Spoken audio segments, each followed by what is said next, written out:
Hello दोस्तों, result मित्र के platform पर आप सभी का स्वागत है। मैं अभय प्रताप सिंह और आज का हमारा एक स्पेशल टॉपिक है। इसमें हम बात करने वाले हैं क्या पश्चिमी और यूरोपीय देश आतंकवाद को भी दो भागों में बांटते हैं, गुड आतंकवाद और बैड आतंकवाद में। क्या यहीं तक इनकी मानसिकता सीमित है? आज हम इस टॉपिक पर चर्चा क्यों कर रहे हैं? हाल ही में रूस के द्वारा निर्णय लिया गया है कि वह तालिबान को आतंकवादियों की सूची से बाहर करेगा। तो सवाल उठता है कि जो आपका रूस है यह ऐसा क्यों करने वाला है और इसने तालिबान को कब आतंकवादियों की सूची में रखा था और तालिबान तथा रूस का क्या इतिहास रहा है। इसको आगे बढ़ाने से पहले मैं आपको बताऊं, एक समय ऐसा था जब आतंकवाद से सबसे ज्यादा त्रस्त भारत हुआ करता था और भारत में प्रतिवर्ष कई बड़े हमले हमें देखने को मिलते थे। लेकिन जब भारत इन मुद्दों को अंतर्राष्ट्रीय मीडिया और अंतर्राष्ट्रीय समूह के सामने उठाता था, चाहे वो यूनाइटेड नेशंस हो, G20 हो या कोई सा भी समूह बना रहे, कोई भी भारत की यहाँ पर नहीं सुनता था, बल्कि कहता था कि यह जो आतंकवाद है यह आपके देश में ही स्थित है, वहीं से ये घटनाएं होती हैं। और आतंकवाद को दो कैटेगरी में बांट दिया गया था, गुड आतंकवाद और बैड आतंकवाद। लेकिन जब अमेरिका के ऊपर हमला होता है और यहां पर आप देखेंगे तालिबान के द्वारा जब दो बिल्डिंगों को यहां पर गिराया जाता है, जिसकी चर्चा हम आगे करने वाले हैं, उसके बाद यहां पर आतंकवाद को एक ही दृष्टि से देखा जाता है और फिर इसके प्रति एक कठोर नीति बनाई जाती है। तो आज हम सभी पहलुओं को देखेंगे कि कैसे तालिबान का उदय हुआ और रूस ने जो हाल ही में निर्णय लिया है कि वह तालिबान को आतंकवादियों की सूची से बाहर करेगा, इसके क्या मायने हैं और रूस ऐसा क्यों करने वाला है। चलिए शुरू करते हैं अपने टॉपिक को। तो सबसे पहले जहां हमें इस टॉपिक को समझना है उसके लिए हम यहाँ पर कुछ मैपिंग की चीजें समझ लेते हैं। मैं यहाँ पर मार्क कर देता हूं, फिर मैं आपको यहाँ पर इन्हें बता देता हूं, ठीक है। सबसे पहले यहाँ पर हम बात करेंगे अफगानिस्तान की और यहाँ पर हम बात करेंगे रसिया की। इन दोनों देशों की हमें यहाँ पर बात करनी है। अब मैंने आपको मैप के माध्यम से बता देता हूं। देखिए यहाँ पर जब आप आएंगे तो यहाँ पर आप देखेंगे ऊपर आपको देखने को मिलेगा रशिया, और यहाँ पर जैसे अब हमारा प्यारा भारत है, भारत के बगल से लगा हुआ पाकिस्तान, पाकिस्तान के ऊपर आप देखेंगे ये कौन सा है, आपका अफगानिस्तान है। अफगानिस्तान से भारत की सीमा सीधी लगती है, लेकिन हमारा जो यहाँ पर पीओके वाला एरिया है वह पाकिस्तान ने गैर कानूनी तौर पर कैप्चर कर रखा है, जिसके कारण हमारी पहुंच यहाँ तक अभी नहीं है। ये तो लोकेशन है जो हम यहाँ पर चर्चा करने वाले हैं। लोकेशन समझ में आ गई। अब हम आते हैं अपने टॉपिक पर। जब टॉपिक पर आप यहाँ पर आएंगे तो यहाँ पर देखिए सबसे पहले क्या है, सबसे पहले ही लिखा हुआ है कि रूस आने वाले कुछ समय में तालिबान को आतंकवादियों की सूची से बाहर करने वाला है। और जो रूस यह कार्य करने वाला है ये लगभग आप देखेंगे 21 वर्ष बाद करेगा, यानी कि 2003-4 के आसपास रूस के द्वारा तालिबान को आतंकवादियों की सूची में शामिल किया गया था। अब 2024 में उसे हटाने वाला है। अब यहां पर देखिए, न सिर्फ रूस तालिबान को आतंकवादियों की सूची से हटाएगा, बल्कि यहां पर एक समिट है। कौन समिट है? यहां पर आप देखेंगे, यहां पर आपको एक समिट देखने को मिलेगी, इकोनॉमिक फोरम की समिट। यह रूस में आयोजित की जानी है और इस समिट में रूस के द्वारा तालिबान को भी आमंत्रित किया जाएगा। अब आप कह सकते हैं कि तालिबान एक आतंकी संगठन है, तो रूस इतना क्यों नजदीक आ रहा है तालिबान के? तो इसके जो रीजन है ये आपको आगे जाके टॉपिक में समझ में आने वाले हैं। देखो अब यहां पर अगर हम स्टेटमेंट की बात करें तो रूस के विदेश मंत्री हैं, इनका नाम है लावरोव। इन्होंने अपने एक स्टेटमेंट में क्या कहा, इनके द्वारा स्टेटमेंट में कहा गया है तालिबान असली ताकत है। देख रहे हैं कितना प्रेम तालिबान के प्रति इनको उभर रहा है। इन्होंने कहा कि तालिबान ही असली ताकत है, हम उनसे अलग नहीं है, मतलब जो तालिबान है वही हम हैं। ये तुलना अपनी तालिबान से कर रहे हैं। और आगे आप देखेंगे सेंट्रल एशिया में हमारे सहयोगी भी उनसे अलग नहीं है। ये स्टेटमेंट यहां पर दिया गया है। अब यहां पर देखिए,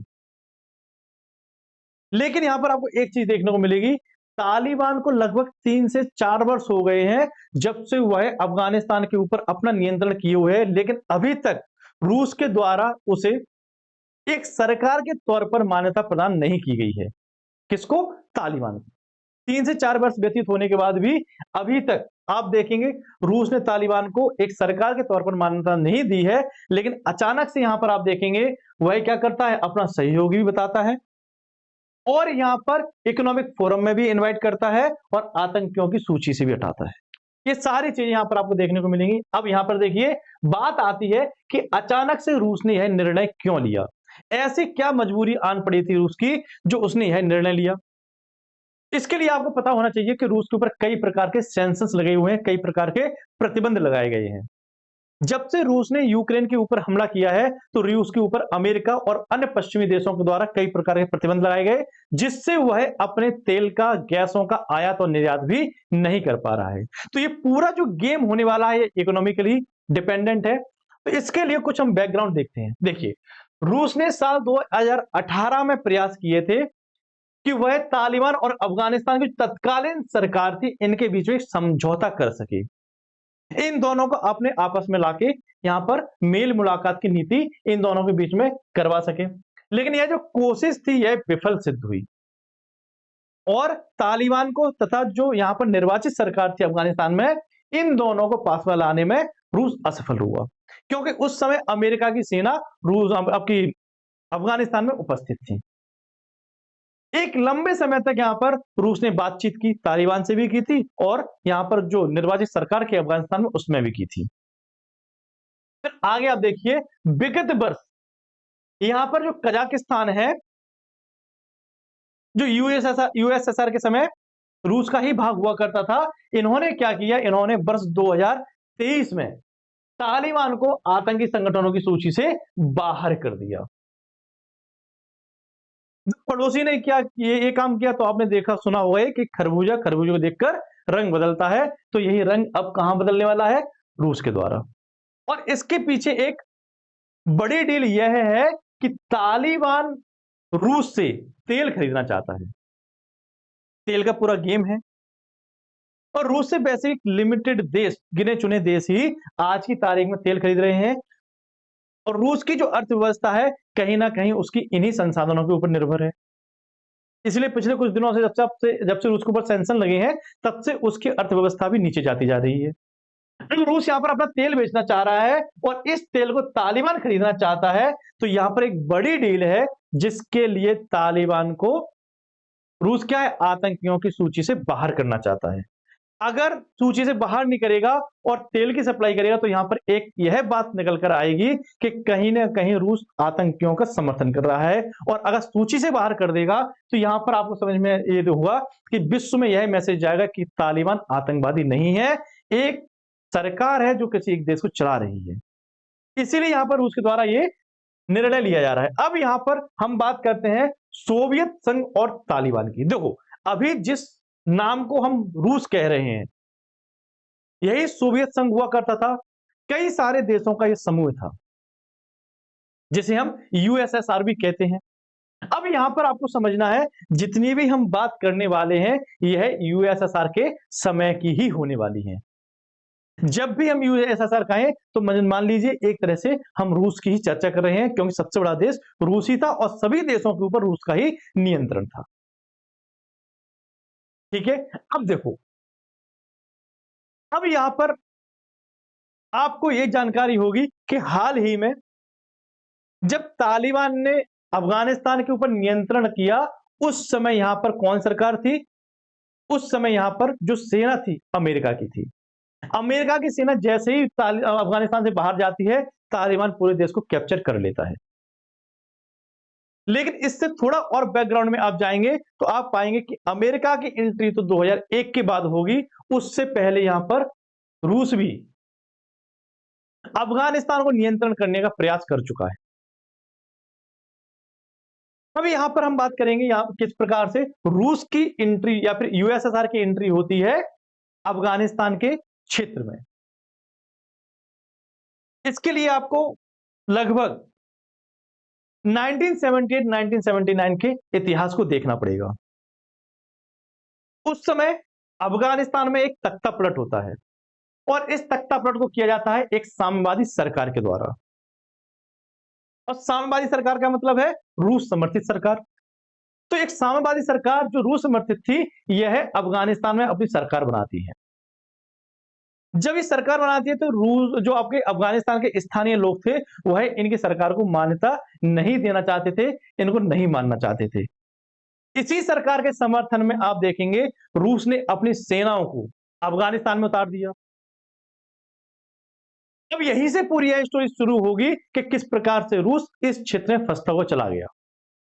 जब रूस ने इस साम्यवादी सरकार के समर्थन में अपनी सेना को उतारा यहां पर, तो ये घटना है 1979 की। कब की घटना है?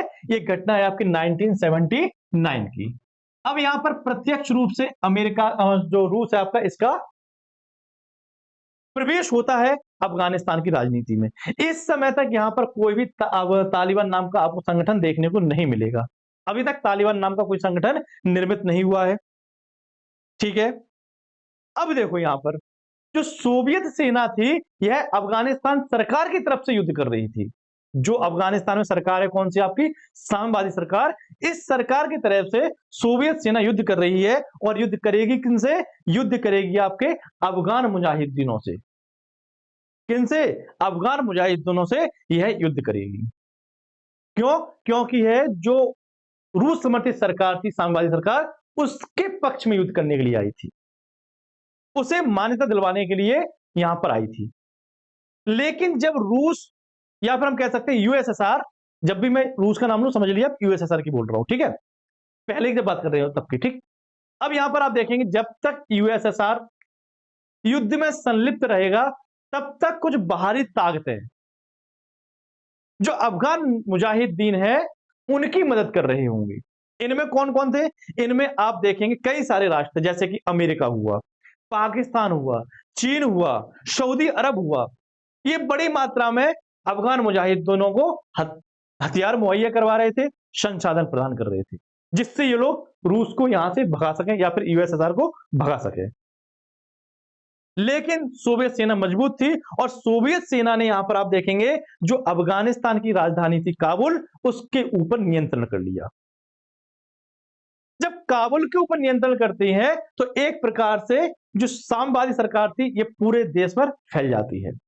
लेकिन यहां पर आपको एक चीज समझनी है कि इस घटनाक्रम में रूस का भी बड़ी मात्रा में यहां पर नुकसान होता है। लगभग 15,000 से अधिक सैनिक यहां पर रूस के मारे जाते हैं, यूएसएसआर के मारे जाते हैं। इतना बड़ा नुकसान। सब कुछ ठीक चल रहा था, तभी वर्ष आएगा 1989 का। जब 1989 का वर्ष आएगा तो यहां पर अचानक से कुछ ऐसा घटनाक्रम घटेगा जिसकी वजह से सोवियत संघ को अपनी सेना वापस बुलानी पड़ेगी। क्या करना पड़ेगा? सोवियत संघ को अपनी सेना वापस बुलानी पड़ेगी। और अफगानिस्तान से अंतिम जो टुकड़ी जाएगी सोवियत सेना की, ये जाएगी आपकी 15 फरवरी को। कब जाएगी? 15 फरवरी 1989 को। लेकिन यहां पर जब यहां से सोवियत सेना गई तो यहां पर आप समझिए अभी तक यहां शांति नहीं आई है, बल्कि बीच में ही ये छोड़ के चले गए, और गृह युद्ध की स्थिति अभी भी बनी है। एक तरफ सोवियत समर्थित सरकार, जो साम्यवादी सरकार है, यह उपस्थित है, तो दूसरी तरफ मुजाहिदीन अभी भी, जो अफगानिस्तानी मुजाहिदीन है, अभी भी युद्ध में संलिप्त बने हुए, दोनों के बीच में अभी भी टकराव चल रहा है। तो इसी बीच आपको देखने को मिलेगा जैसे ही यहां से यूएसएसआर की सेना जाएगी, उसी के बाद यहां पर तालिबान का उदय होगा। तालिबान के उदय की शुरुआत आप देखेंगे तो 1990 के दशक की एक घटना है। कब की? 1990 के दशक की। और इनका उदय होगा कहां? उत्तरी पाकिस्तान। जो उत्तरी पाकिस्तान वाला क्षेत्र है वहां पर इनका आप उदय होते हुए देखेंगे। जो तालिबान शब्द है, जिस शब्द को हम तालिबान कहते हैं, यहां पर आप देखिए ये जो शब्द है तालिबान, यह एक पश्तो भाषा का शब्द है। क्या है? यह एक पश्तो भाषा का शब्द है जिसका अर्थ होता है छात्र, यानी कि स्टूडेंट। तो तालिबान पश्तो भाषा का शब्द है, अर्थ है तालिबान। जब यहां से सोवियत सेना वापस गई तो एक नए संगठन का उदय हुआ, या फिर हम कह सकते हैं कई गुटों का यहां पर उदय हुआ। जब कई गुट यहां पर उभर के आए तो आप पाएंगे इन सब में आपस में युद्ध होने लगे, इन सब में आपस में संघर्ष होने लगे सत्ता के लिए। तो यहां की जनता बड़ी परेशान हो गई। दिन प्रतिदिन वही घटनाक्रम, वही बम विस्फोट, वही युद्ध, ये सब चीजें देख देख के जब जनता ज्यादा परेशान हुई तो आप पाएंगे यहां पर एक संगठन उभर के आएगा जिसे तालिबान के नाम से जाना जाएगा। आरंभ में जो तालिबान था यह एक धार्मिक संगठन था। ये धार्मिक क्रियाकलापों में संलिप्त रहता था। साथ में आप पाएंगे जो मस्जिदें थी, जो मदरसे थे, उनका संचालन करता था ये। लेकिन इसने भी काफी स्कोप देखे, और जब इसे काफी स्कोप देखे तो यहां पर आप देखेंगे इन्हें बाहर से धन दिया जाने लगा, मुख्यतः सऊदी अरब से। बड़ी मात्रा में तालिबान को फंड की प्राप्ति हुई और इसी फंड की मदद से तालिबान ने क्या किया, बड़ी मात्रा में हथियारों को परचेज किया, हथियारों को खरीदा। इन्हीं हथियारों की मदद से यह एक लड़ाके समूह में परिवर्तित हो गए। जो अभी तक धार्मिक कार्य कर रहे थे, अब वो लड़ाके समूह में परिवर्तित हो गए। और जब ये युद्ध मैदान में आए तो इन्होंने कई सारे छोटे छोटे गुटों को या तो खत्म कर दिया या अपने अंदर मिला लिया। तो हिंसा जो आपस में हो रही थी ये थोड़ी कम हुई, तो जनता को लगा कि जो कुछ मसीहा है वह यही है, और अफगानिस्तान की जनता ने तालिबान का स्वागत करना प्रारंभ कर दिया। इससे एक प्रकार से आप देखेंगे जन समुदाय को भी यहां पर काफी समर्थन प्राप्त हुआ है तालिबान का, या फिर तालिबान को जन समुदाय का काफी समर्थन प्राप्त हुआ। अब तालिबान को लोकप्रिय क्यों यहां पर मिला, तो तालिबान ने क्या किया, जैसे ही ये सत्ता में, जैसे ये ताकत में आए, इन्होंने भ्रष्टाचार पर रोक लगा दी। जो भ्रष्टाचार होते थे उसके ऊपर रोक लगा दी, अब व्यवस्था फैली हुई थी उसके ऊपर रोक लगा दी, और जो इलाके सुरक्षित नहीं थे उन्हें सुरक्षित करने का प्रयास किया, जो एक निर्वाचित सरकार करती है। तो यहां पर जनता को लगने लगा जो मसीहा है वह यही है, तो लोग इनके समर्थन में आ गए। और जब इनके समर्थन में लोग आए तो इन्हें जन समुदाय का बहुत समर्थन प्राप्त हुआ। फिर इन्होंने क्या किया, 1995 आते आते, कब, 1995 आते आते ईरान के सीमा क्षेत्र से लगा हुआ एक प्रांत था जिसे कह रहे थे हेरात प्रांत। क्या कहते हैं, जिसे कहते हैं हेरात प्रांत। हेरात प्रांत के ऊपर इन्होंने नियंत्रण कर लिया। क्या किया, इन्होंने हेरात प्रांत के ऊपर नियंत्रण कर लिया। और आगे आप देखेंगे एक वर्ष बाद 1996 में यहां पर आप देखेंगे एक चुने हुए नेता थे, इनका नाम था बुरहानुद्दीन रब्बानी। ये चुने हुए नेता थे और काबुल पर शासन कर रहे थे। इनकी सत्ता को परिवर्तित कर दिया जाता है और एक प्रकार से तालिबान ही पूरे देश पर अपना साम्राज्य स्थापित कर लेता है। और लगभग 1998 आते आते अफगानिस्तान के 90% भाग पर सिर्फ और सिर्फ तालिबान ही छा जाता है, क्योंकि बाहर से यानी सऊदी अरब जैसे देशों से इसे वित्तीय मदद मिल रही थी, जिसके बदौलत ये हथियारों खरीदता और अपने आप को विस्तृत करता। इतनी चीजें आपको यहां पर देखने को मिलेंगी। अब आते हैं आगे। तो ये तो मैंने आपको बता दिया कैसे इनका उदय हुआ तालिबान का और किस प्रकार से ये सत्ता में आए। अब यहां पर आप देखो, जब यूएसएसआर तालिबान से लड़ रहा था, या फिर जो अफगानिस्तान मुजाहिदीन थे उनसे लड़ रहा था, तब कौन मदद कर रहा था, अमेरिका, पाकिस्तान, सऊदी अरब, ऐसे देश मदद कर रहे थे किसकी, आपके अफगानिस्तान मुजाहिदीन की। अब यहां पर देखिए, अब यहां पर आप देखेंगे 1999 आते आते UNSC, United nation security council, इनके द्वारा एक रेजोल्यूशन स्वीकार किया जाता है और इस रेजोल्यूशन में कहा गया कि तालिबान आतंकवादी संगठनों को पनाह देता है। क्या करता है, आतंकवादी देशों को, संगठनों को संरक्षण देता है, उन्हें प्रशिक्षण देने का काम भी करता है। ये सारी बातें इस रेजोल्यूशन में कही गई थी जो यूएनएससी में आया था 1999 में। यही आप आगे देखेंगे, रेजोल्यूशन के कुछ समय बाद राष्ट्रपति व्लादिमीर पुतिन, यहां पर राष्ट्रपति आ चुके हैं व्लादिमीर पुतिन, जो वर्तमान में भी हैं।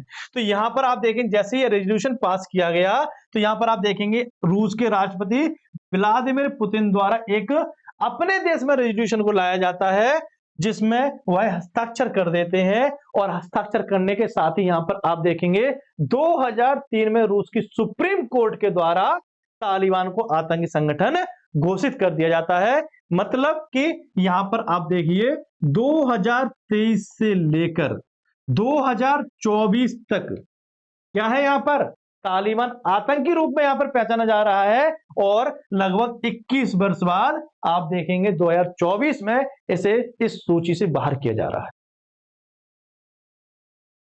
अब आगे आएंगे यहां पर। अब देखिए, अब यहां पर जब यूएसएसआर लड़ रहा है मुजाहिदीन से, तब बाहरी ताकतें मदद कर रही हैं। अब याद कीजिए इस इमेज को, ये इमेज कौन सी है आपकी, ये इमेज है आपकी 9/11 वाली, जब अमेरिका के न्यूयॉर्क के ऊपर ट्विन टावर में यहां पर एक अटैक किया जाता है। और इस अटैक की जिम्मेदारी कौन लेता है, इस अटैक की जिम्मेदारी लेता है आपका ओसामा बिन लादेन। और ओसामा बिन लादेन के ऊपर जब अमेरिका खोज करने के लिए निकलती है कि ये किस कोने में छिपा हुआ है अपना बदला लेने के लिए, तो यहां पर आप पाएंगे पता चलता है कि अफगानिस्तान में स्थित तालिबान ने क्या किया है, यहां पर अलकायदा और ओसामा बिन लादेन को संरक्षण देके रखा है, अपने क्षेत्र में छिपा के रखा है। तो यहां पर एंट्री होगी अमेरिका की। अब अमेरिका अपनी सेना को भेजेगा कहां पर, अमेरिका अपनी सेना को भेजेगा अफगानिस्तान में। तो न्यूयॉर्क 2001 में यह घटना हुई थी। कब हुई थी, 2001 की यह घटना है। और जो गुड आतंकवाद और बैड आतंकवाद की बात की थी, 2001 से पहले जब भारत आतंकवाद का मुद्दा उठाता था तो कह दिया जाता था कि गुड और बैड आतंकवाद दो कैटेगरी में डिवाइड कर देते थे यही पश्चिमी देश। जब इनके ऊपर खुद बीतती है तो ये कहते हैं कि आतंकवाद में गुड और बैड नहीं होता, आतंकवाद का सिर्फ एक स्वरूप है, वह क्या है, जनमानस की हानि। फिर अमेरिका यहां पर प्रत्यक्ष रूप से युद्ध में आएगा और 7 अक्टूबर 2001 को अमेरिका के नेतृत्व की जो यहां पर गठबंधन सेना होगी, यह क्या करेगी, अफगानिस्तान के ऊपर हमले करना प्रारंभ कर देगी। कब से, 7 अक्टूबर 2001 से यहां पर यह सेना हमला करना प्रारंभ कर देंगी। किसके ऊपर, अफगानिस्तान के ऊपर। इस प्रकार से आप देखेंगे यह जो तालिबान वाला एपिसोड था इसमें एंट्री हो जाएगी इसकी, अमेरिका की। और जब अमेरिका की एंट्री होगी तो यहां पर आप देखेंगे, देखो जब यूएसएसआर लड़ रहा था तब अमेरिका मदद कर रहा था मुजाहिदीन की, अफगानिस्तान मुजाहिदीन की। और जब अमेरिका लड़ने के लिए जाएगा तो यहां पर आप देखेंगे जो तालिबान है इनकी मदद करने के लिए रूस, चीन, ईरान, पाकिस्तान समेत कई सारे देश यहां पर आ जाएंगे। ये सारी चीजें यहां पर आपको क्लियर हो गई होंगी। तो यहां पर आप देखेंगे अफगानिस्तान से जब अमेरिका की सेना वापस जाती है तो तालिबान 15 अगस्त 2021 को फिर से काबुल और अफगानिस्तान पर अपना नियंत्रण कर लेता है। यहां पर गनी सरकार थी। अमेरिका लंबे समय से इन्हें प्रशिक्षण प्रदान कर रहा था कि तालिबान साहब को कैसे लड़ना है। लेकिन जब अमेरिका यहां से जाता है वापस, क्योंकि अमेरिका की काफी हानि यहां पर हो चुकी थी, काफी सैनिक यहां पर मारे जा चुके थे, तो अमेरिका जब यहां से वापस जाता है तो वह आश्वस्त था, उसने इतना प्रशिक्षण दिया है अफगानिस्तान की सेना को कि ये लोग काउंटर कर सकते हैं। लेकिन आप देखेंगे 10 से 15 दिन के बाद ही फिर से पूरे अफगानिस्तान के ऊपर तालिबान फिर से नियंत्रण कर लेता है। ऐसा कैसे हुआ, तो आप पाएंगे गनी सरकार ने एक बहुत बड़ा साजिश रचा अमेरिका के प्रति, जहां इनकी सेना को डिप्लॉय किया जाता तो गनी सरकार उस जगह केवल 3 से 4 सैनिकों को भेजती सुरक्षा करने के लिए, और अमेरिका के सामने दिखाया जाता कि हमने यहां पर 300 से 400 सैनिकों को लगा के रखा है। इसकी वजह से क्या हुआ, अमेरिका यह आश्वस्त हो गया कि अब आप रोक सकते हैं। लेकिन जैसे ही अमेरिका जाएगा 10 से 15 दिन के अंतर्गत पूरे देश के ऊपर तालिबान की सरकार बन जाएगी, तालिबान अपना नियंत्रण कर लेगा और स्वतंत्र सरकार के तौर पर यहां पर अपना शासन स्थापित कर लेगा। अब बात आती है गनी कहां गए, तो गनी अपने संसाधनों को लेकर अपने महत्वपूर्ण व्यक्तियों परिवार के साथ में किसी अन्य देश में जाके बैठे हुए हैं। अब यहाँ पर जब से तालिबान की सरकार बनी है तब से वह प्रयास कर रहा है देश के दुनिया के अलग-अलग देशों के साथ कि उसे एक देश के तौर पर रिकॉग्नाइज किया जाए, एक देश के तौर पर मान्यता दी जाए और तालिबान को यहाँ की एक निर्वाचित सरकार माना जाए। और रूस ये सब क्यों कर रहा है? मैंने अभी आपको बताया, तेल उसका जो बेचा जा रहा है, क्रूड ऑयल जो बेचा जाएगा, उसे तालिबान खरीदना चाहता है, इसलिए रूस ये सब कुछ करने के लिए लगा हुआ है। तो उम्मीद करता हूँ अब पूरा टॉपिक क्लियर हुआ होगा, कैसे यहाँ पर यूएसएसआर की समस्या थी, कैसे अपने यहाँ पर तालिबान का उदय हुआ, कब इनका उदय हुआ, कौन थे ये सब चीजें आपको पता चल गई होंगी। और यहाँ पर हमने एक नाम लिया था ओसामा बिन लादेन, तो ओसामा बिन लादेन को अमेरिका की स्पेशल सील ने कहाँ मारा? पाकिस्तान के एबोटाबाद में। अंतिम रूप से ओसामा बिन लादेन पाकिस्तान के एबोटाबाद में पाया जाता है, वहां पर उसको मारा जाता है। ये पूरा हमारा एपिसोड था, इसमें हमने आपको एक पूरे टॉपिक की बारे में बताया। कैसा लगा इसके बारे में कमेंट बॉक्स में जरूर बताइएगा। आगे आपसे इसी टॉपिक के बारे में लेके आते रहेंगे, उपस्थित होंगे। इस क्लास को समाप्त करते हैं, मिलेंगे अपने अगली क्लास में, तब तक थैंक यू, जय हिंद।